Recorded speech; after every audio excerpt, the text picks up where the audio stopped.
We call the benevolent beings of light, archangels and ascended masters, to guide and inspire us during this forum.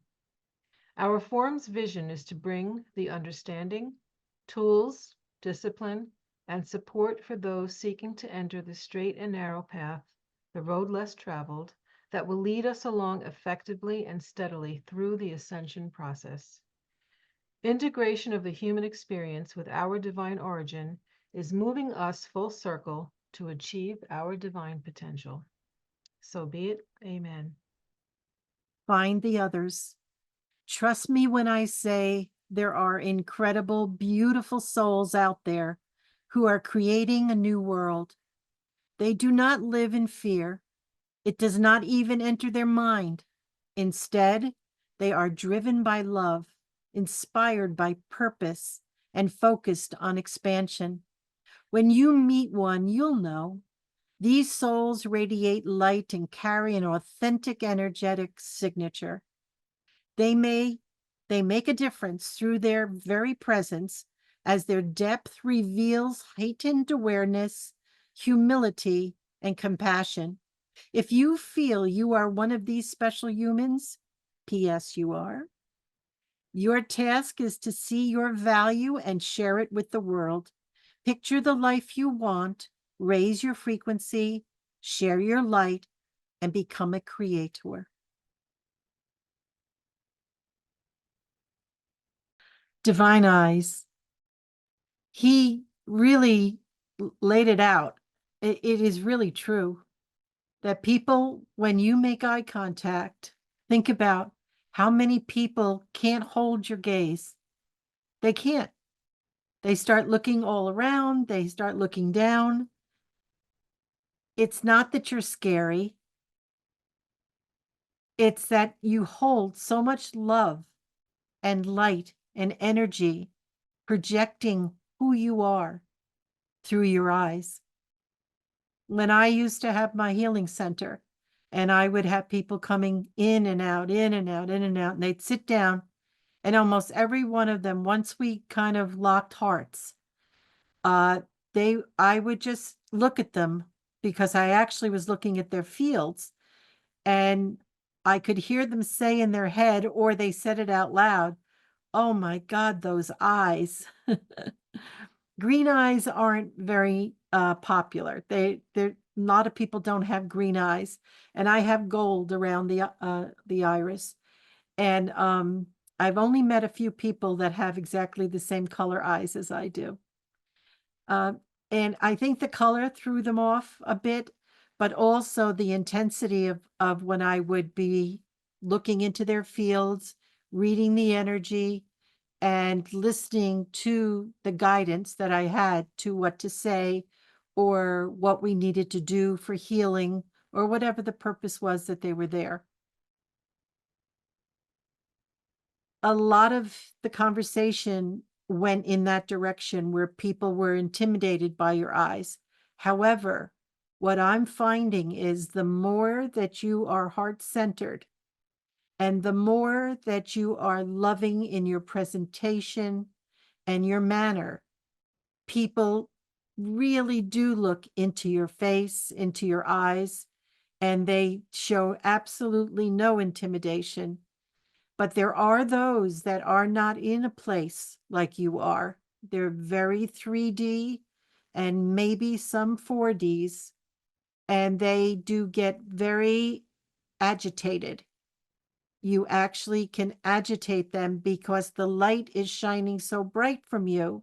They're not used to that. And so they see it coming at them, they feel it penetrating them, and they get very nervous. Uh, I find that every once in a while, and all I do is make sure I don't look at them, in the eye at all. I don't want to add to their nervousness. And I just kind of move along and don't stay that close so that they don't have the feeling right up close and personal. And then when I'm not with them anymore, the whole time I'm walking away, I'm sending prayers and light and love to them. It is for you not to react to their behavior, if it isn't pleasing or friendly, it's really a call for you to do some prayer for them, because it's a signal that they're not used to being in the light, that they are dealing with energies that are very, very different, very painful, possibly a lot of, drug abuse or alcohol abuse or whatever it is, whatever it is. And rather than even try to figure it out or even dig into the whole picture and say, "Oh, I know what's going on." It doesn't matter what we think. It really doesn't. And we don't need to know. All we know is that we felt that they really need a blessing. Become a walking prayer. All day long, I just give thanks. I give thanks. I think that within an hour, if I stop doing it and get distracted, I get very concerned with myself. And it's not that it's a job. It's not something that's forced. It's something that just happens because I feel it inside. I feel so much love. Um, Lorraine sent out a video of an eagle getting rescued by someone.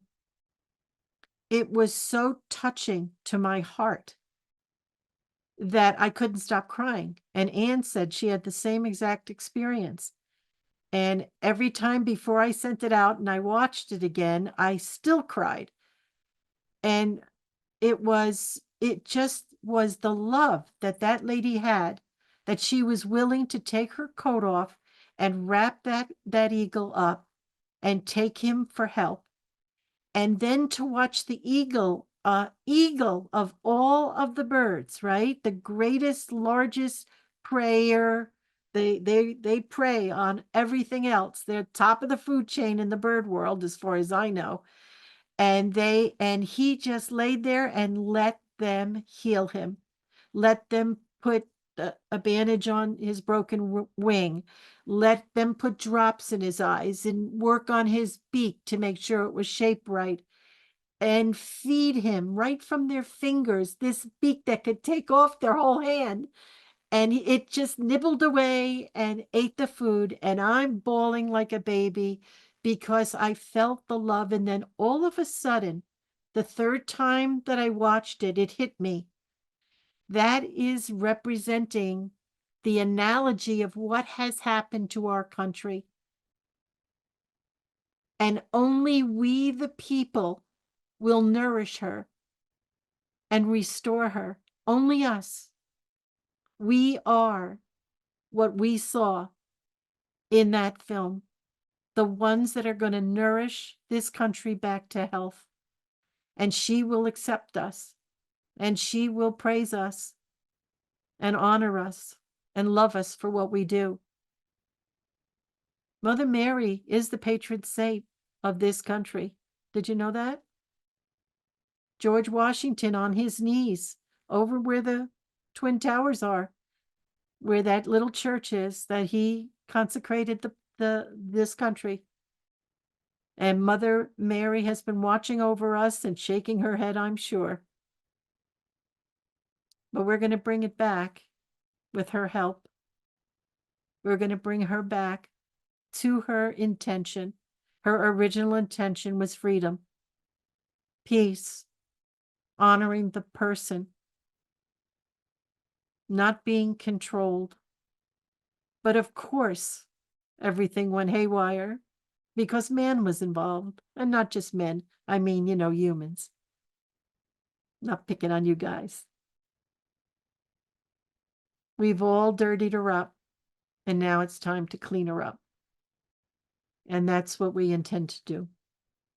Each one of us with our gifts of light and love, we can bring her back.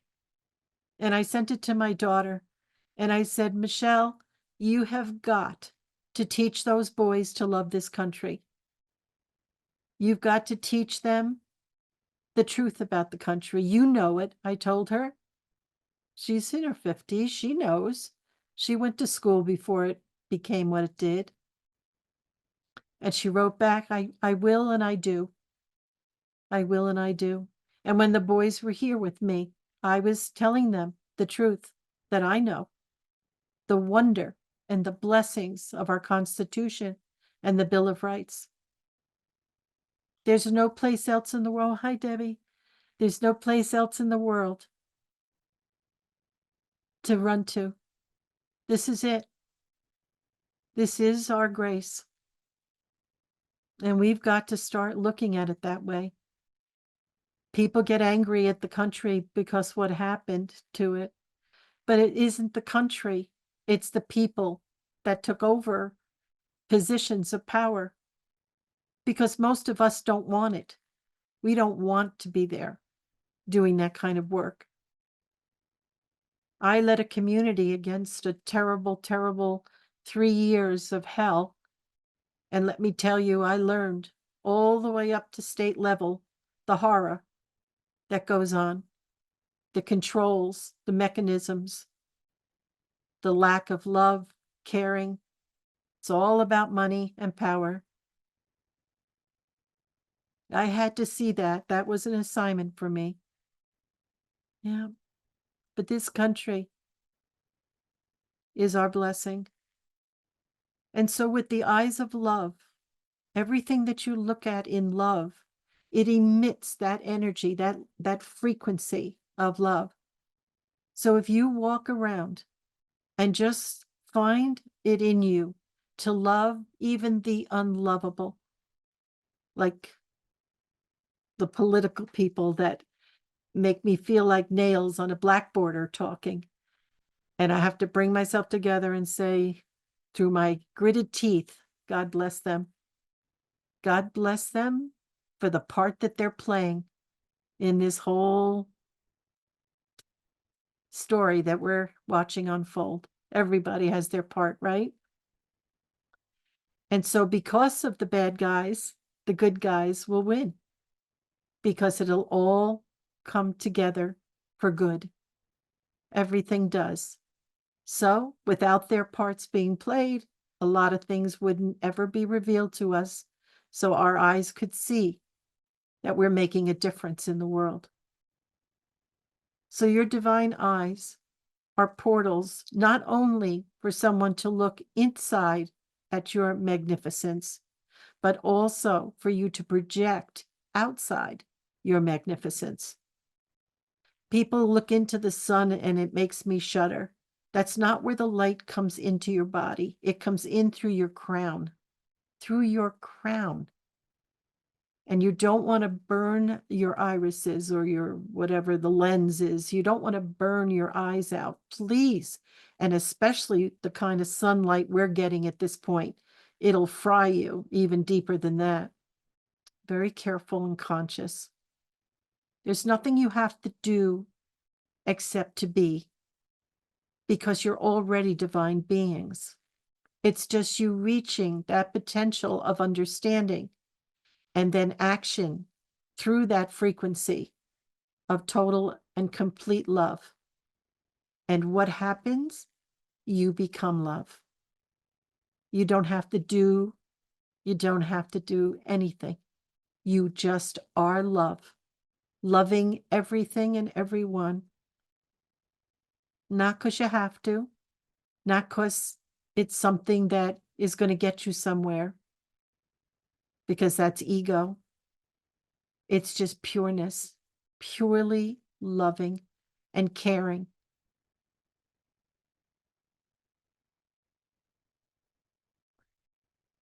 The magnificence of the color of your eye.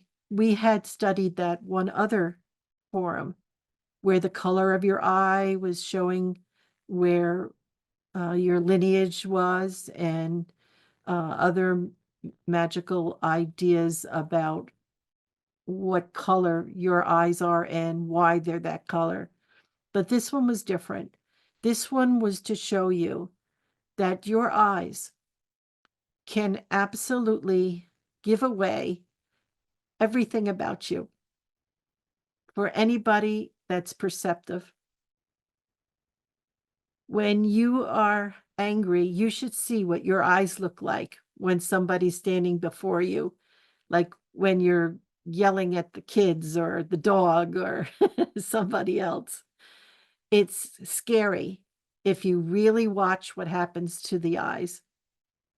And besides the eyes, which is connected to the third eye, um, there is a beam of light that comes out of your forehead when you're really angry, and it will shoot at the target of what you're looking at.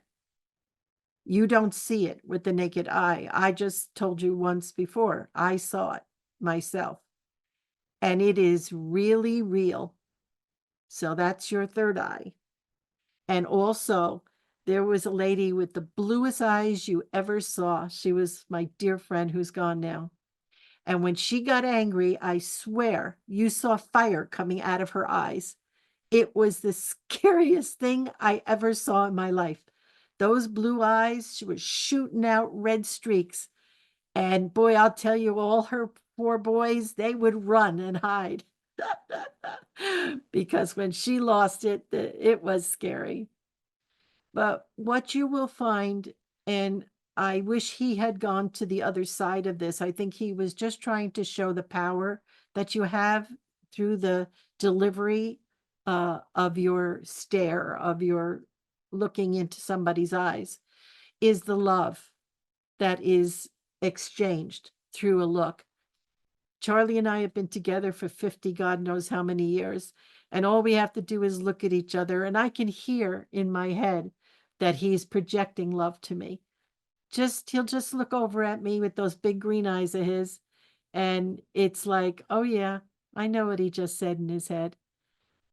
And when he's angry, he doesn't look at me. He will not make eye contact with me. Yep. And so that's a dead giveaway as well. So when people divert their vision from you, I don't know if it's because they don't want to get shot with the beam and they kind of subconsciously know it. Because when we lay out our anger, let me tell you, we can really blow a mountain right out of existence in front of us or a person. That's why our powers of all of these types of things have to be subdued and very carefully managed. The masters and your own higher self are going to keep you from having a lot of your powers until you can prove that even in a circumstance of fear that would have been fearsome, that would have been stressful, that would have been harmful, that you stay centered, because you can't be out of control and have the full power that's allotted to us. We are extremely powerful, I'm telling you. And in the Bible, when it talked about moving a mountain, we could very easily do so. But mostly it's actually referring to blocks, things that we can't get past in our own belief system, and that we can move that mountain from us. But you can also look at it in another way, as I just said, like a physical mountain. There's nothing that a human can't do because we are gods and goddesses in the making. Now, before I said we're already divine beings, yes, but we don't have our full potential reached, and we don't have our full power restored. It's to protect us and everyone around us. And I appreciate that very, very much. And I hope you do too. So the journey of the spiritual, having to do with the eyes, is your eyes give you a vision of the matrix. You get to see things around you and make a judgment call. Is it safe to go over there? Is it something that I want? Is it somebody that I want to help? Is it somebody that I want to judge? It always goes from the visual to the mental. So there's a third step to it. After you visualize it and so-called judge it, then go to your heart and love it. Add that step to the process. Most of us don't think to do that. Some of us do it automatically. Some of us bypass the judgment and go directly to the heart because we can feel on a deeper level what we're perceiving, what we're witnessing, what somebody's going through. Sometimes it's obvious. Sometimes you'll see somebody, tears running down their face, and they keep wiping their sleeve. Sometimes you'll see somebody's angry and they're mumbling away to themselves, or their eyes are kind of, you know how their forehead gets wrinkled because they're kind of like that. That's very obvious. And if you feel compelled to help them by going over to them, that's fine. It's up to your judgment. But I always start with the light, sending light. And if somehow we make eye contact or they approach me, then I will get involved. I used to get involved no matter what. And a couple of times it didn't work out so good. So I've learned to just do the light because I know that that's the best thing I could do for them. And it usually dispels any kind of activity that's of a lower frequency. This is your power. And this power will be released if you're doing this in love. If you're doing it in ego, not so much. If you're doing it because you want to be liked or be thought of as a good person, not so much. But if you do it out of the pureness of love in your heart, there's a remarkable transfer that goes on.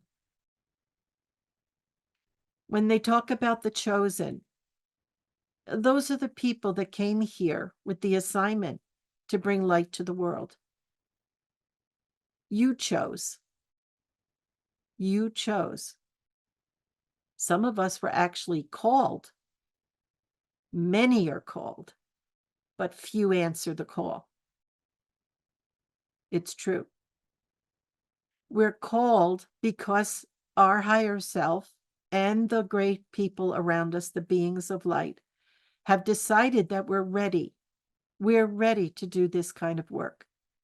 We've done it before. We don't remember. But we're really ready. We're ready to take this mission of bringing the light and holding the light that we were not really ready for. We had a lot of work to do on ourselves first. It doesn't mean you have to be completely clear to do your work. It doesn't. But just enough of you vibrating at the same frequency of light that gives you more of a chance to do your work and help others, especially in the areas that you have already gone through, that you understand the pain, the suffering, the reason, and the answer. And those are the people that are going to be drawn to you. Absolutely, without a doubt. Because if you haven't gone through an experience, how can you really speak about it? Oh, I know how you feel. Well, if it didn't happen to you, you don't know how they feel. You just have sympathy for them for having gone through what they did.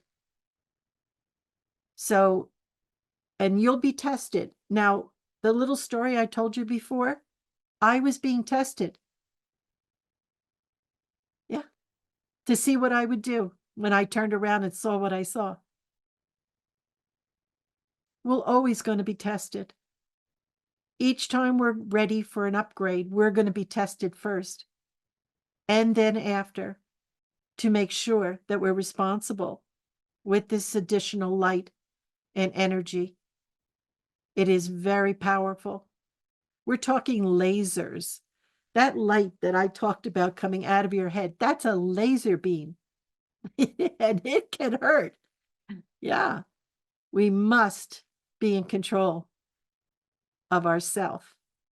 Now, if you see that you have to hold back anger, that means there's still anger for you to release from yourself. You shouldn't have to fight with this. And if you do, if you say, oh, I had to hold my tongue, I had to be really careful so I wouldn't lose my temper. Oh my God, that's a sign for you take that sign and do something about it. That anger shouldn't be there. Gentle as doves. That would not be under that category. And we can hurt and harm. Because even if we're saying the right words and we're not at that frequency of the love that we're trying to express, it's going to hold the lower vibration and actually agitate that same energy level in that person that we're talking to. This is not a game that we're playing. Spirituality is a powerful, incredible learning experience. How to manage this well. And your eyes do a lot to bring you information and also to send forth light and love and your thoughts.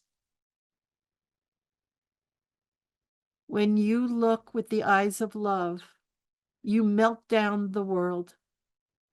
You do. Children really respond to the love in your eyes when you're loving them. Animals, they feel it even deeper than the humans because they're so connected to the energy field because they can see it. They can see it expanding, contracting, changing colors. They know when to approach you to make you feel better because they can see that you're down or you're hurting. They'll start licking you and nuzzling you, even a cat and a dog, both of them, even a rabbit. They'll love you because they're trying to help you. People don't see it and feel it so much because they're overwhelmed with their own life and they don't want to take on any more than they're already dealing with. So your beautiful eyes, use them. Use them to love everything you look at. Look out into your yard and see the beauty of nature. Look into the sky when you see the beautiful blue and the rainbows and the sunset and sunrise. Look at it and give thanks and drink in the beauty that you're witnessing. When you look into the face of a child, the joy, the innocence, the beauty of those little faces, they have such big eyes for their faces because they haven't grown into them yet. And they just emit such beauty from their face. Debbie got to play with her little grandson all day, and she's glowing over there from the love that he exudes to her. We are so blessed by these beautiful people and their eyes expressing to us their thoughts and needs. There's a little boy that, although he can talk, he doesn't. And he will look at you and you know he's speaking to you here. And somehow his father is doing telepathy with him in order to communicate because the little boy refuses to talk and we don't understand why. So no, he didn't have any shots or anything, nothing like that. It's just him. And he looks at me and I answer him here and I said, unless you say the words to me, I'm going to make believe I didn't hear you. And he'd make a fist like this and he'd walk away because he doesn't want to talk for some reason. I haven't spent a lot of time with him recently, but when I do, I'm going to try to work on him to show him that it would be very good if he learns to do both. Keep this open, but also to use speech because he's going to need it. And they want to put him in nursery school, and I think it would be very helpful, and maybe he will find his voice because the other kids will be using theirs. So you look from your eyes into the world and see the beauty. Keep seeing the beauty so it just keeps showing itself to you, and it will show itself to others too. because we are recreating the world back to its beautiful state. The Garden of Eden is what Paul Wallace calls it, the Garden of Eden. The whole planet was. It was magnificent. There was no ice, no snow, no storms. There was no need. Mother Earth just keeps cleaning herself off. And that's why we have the storms and the winds and all of that. Everything was always beautiful, kind of like San Diego, 70 degrees, no matter what time of the year. Absolutely stunningly beautiful it used to be. I don't know what it looks like now. But your eyes are the windows to your mind and your soul. If you look into somebody's left eye when they're talking to you, eventually, if you're just looking at their left eye, you're going to start to get pictures and ideas and start to know them better, because that is the direct channel to the soul. When I'm working with someone, I look at the right and the left eye because I'm talking to their male and their female polarities. And sometimes it's very interesting how immediately, as I've started doing this, they will show me a different face on the right than the left. It's different completely. One looks masculine, one looks feminine. Yep. It's quite profound. But your eyes is how you perceive the world, and they should be cherished and cared for. And for those of us that have gone through a lot of eye issues like I have, let me tell you, when I was basically couldn't see at all, it was a frightening place to live in, because all you do is walk around in a fog.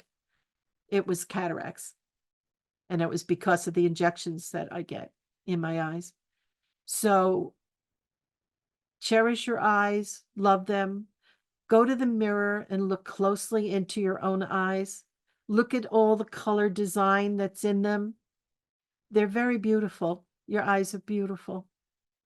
My two grandsons have brown eyes, and they're so dark and they're so mysterious looking. It's like looking into space, outer space. It really is. But people with light eyes like mine and others that have gray and blue and green and hazel eyes, they're a lot easier to read. They're a lot more expressive. Yeah. How many people here have brown eyes?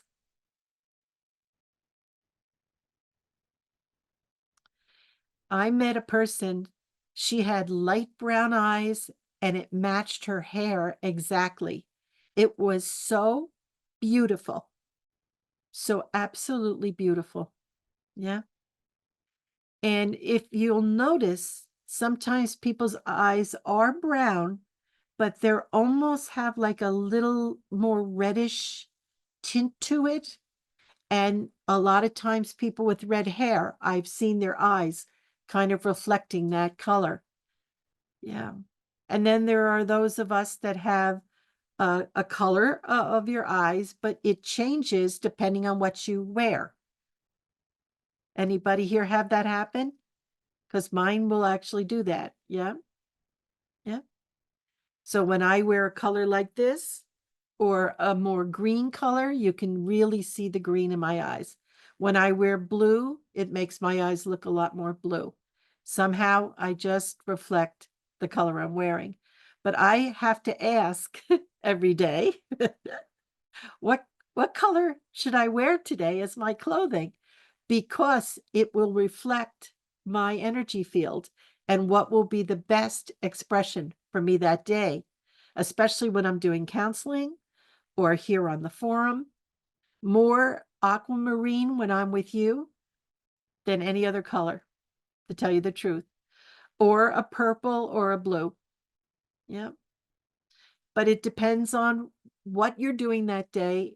And do you ever stand there in your closet and just look at your stuff and say, what should I wear today? You take out something, not that color, not that color, not that. It's because you're looking for the color that's going to reflect you and your light and your energy that day. It's all part of the perception of the eyes, of how people see you and how you see them. It's such an interesting science. It really is. Your body is a holy temple, and you need to look at it that way. That doesn't mean you spend 99% of your day working on your divine vessel. This holy vessel of yours, it takes care of itself. It's magically capable of taking care of itself.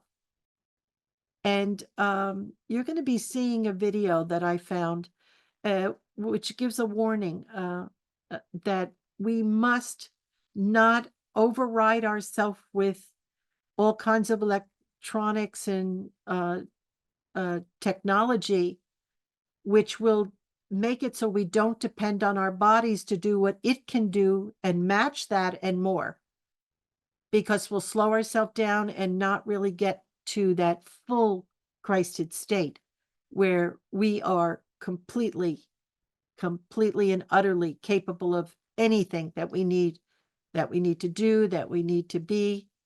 So I really resonated with that video that I found, or it found me actually. So what time is it? Oh yeah, time to be still. And I will finish my thoughts after we do segment 2. And thank you so much, anyone that's listening to this on YouTube. Please join us for the forum, because we do 3 segments and you only get to see this one. Okay. So our website is ourdivineorigin.com. There's a page for the forum, and you can send an email and we'll get you signed up to get on here. And it's free. There's no cost to this. God bless you, and thank you so much. To that beautiful song, just know that you are always guided, even though you're going through tough times, even though your heart is breaking when you think about things you've done that you really are so angry that you ever thought that or did that. Just know that you're not alone, and you're just being guided to be aware of what you need to let go of. That's all. You just need to let go of it. Don't hang on to it. That's what depression is, when you hold back your emotions. Just let it all go and know that there's a divine plan for you, and that this is what's guiding you and moving you, helping you to heal and gain back your strength and power. Thank you. Divine eyes. So our conversation in the question and answers really told it all. The love from the eyes, the fear from the eyes, the anger, something evil. The eyes tell a lot. It has its own sense of expression, even if the rest of the face is just not showing any expression. It's the eyes that tell the tale, and energy coming out of them. You can feel it. You can feel the intent behind the stare. And woe to those that don't take heed, because that was your warning. That was your warning. So, divine eyes, you have them. Use them well. Take care of them. Look forth into the world with love. Express love through your eyes, your heart, your divine mind. Be the light in the world. And that light will come out of every pore of your body eventually, but it starts really through your eyes. You can be sitting in front of someone and they'll tell their story, and you'll watch their eyes as they're speaking. They re-experience the pain or the suffering or the fear or the event or whatever it is that they're sharing with you. And their eyes will show it. The tears will flow, or the anger will rage through. You'll see it all in their eyes. Divine eyes are meant to love, to observe, to see yourself in everything and everyone. to wish for others to have what you desire for yourself, which is peace, comfort, love, gentleness, understanding. But we must do this for ourselves. We can't expect the world to do what it's trying to do for itself. People that are sinking in their own problems and fears, they can't help you. They can't. And if we're the strongest of the strong, the light in the world, we must heal ourselves. We must take it all on and then cleanse it. Everything we've ever done that comes up from the depths of our being, and let it go. Forgive it, bless it, and let it go. Your divine eyes will see clearly and clearer and clearer behind the mystery, behind the Maya, behind the confusion, or the person that's saying, I'm fine, I'm fine, I'm fine, when they're falling apart right in front of you. They're not okay. And you can't fix them, but you can love them. And you can do kind things. Whatever it is, whatever you see, project love into that. Love it with all your heart. Don't judge it. Don't try to figure it out. We don't even know ourselves yet. We're going to figure out other people. It's funny, but I spent most of my life figuring out everybody but me. I could tell you what kind of ice cream my kids love, my husband, what kind of food they liked. And if somebody asked me, I just stared at them. I just ate the leftovers that nobody wanted. I didn't care. You see? Know yourself, love yourself, and use those divine eyes to love everything and everyone. You will help even the plants to thrive. And believe me, the weather is not exactly what it used to be. The sun is not what it used to be. The air is not what it used to be. Even up here in the Adirondacks where I live, everything's struggling for life because of the pollution and problems. But I look at it as if it's the most beautiful thing I've ever seen in my life. Every day, I look at everything around me with the eyes of love. Do it for your sake, because you'll recreate anything that isn't beautiful and holy. You'll recreate it into light and love. That is what we do. Because if we don't judge things, and if we don't try to figure it out and rename it and just see it as love, and if it isn't in the shape that it should be, and I'll give you an example. There was this house all broken down, and there was a lot of children there, and a lady that didn't seem like she ever had a husband there, so she was probably trying to survive. And every time I passed the house, I blessed it, and I blessed it, and I blessed it. 2 years later, somebody was there starting to repair this broken down disaster of a house. And the third year, it was unbelievable what they did to reshape this house. It was so lovely and painted and standing straight again. It was like this. Everything about the yard started to thrive. Everything started to grow because I loved it. I kept loving it until it looked like somebody loved it. Do you see what you can do with love? That's all there is. That's all that truly exists. Everything else, anything outside of love, is temporary until someone comes along and decides to love it.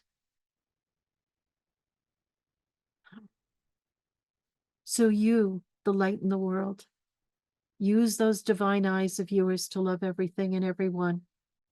and look in the mirror and love yourself just the way you are. You don't have to change. You don't have to be anything else but who you are.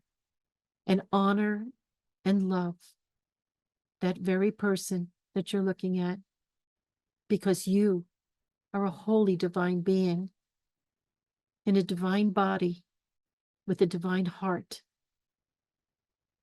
Amen.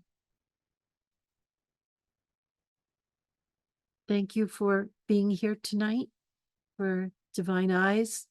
We have some wonderful topics coming up. I invite you to always be attending. We love to be together and love each other. Okay? We are deeply grateful for this forum. We thank those in attendance for your attention, for your wonderful questions, stories that touched our hearts and opened our minds to new possibilities. Our collective energy has filled this forum with light and love for each other. We are so grateful that each of us brings guides and angelic beings to the forum, raising the frequency ever higher. We are grateful for the assistance, inspiration, and guidance from the benevolent beings overseeing the forum. Know we are all deeply loved and richly blessed. Amen.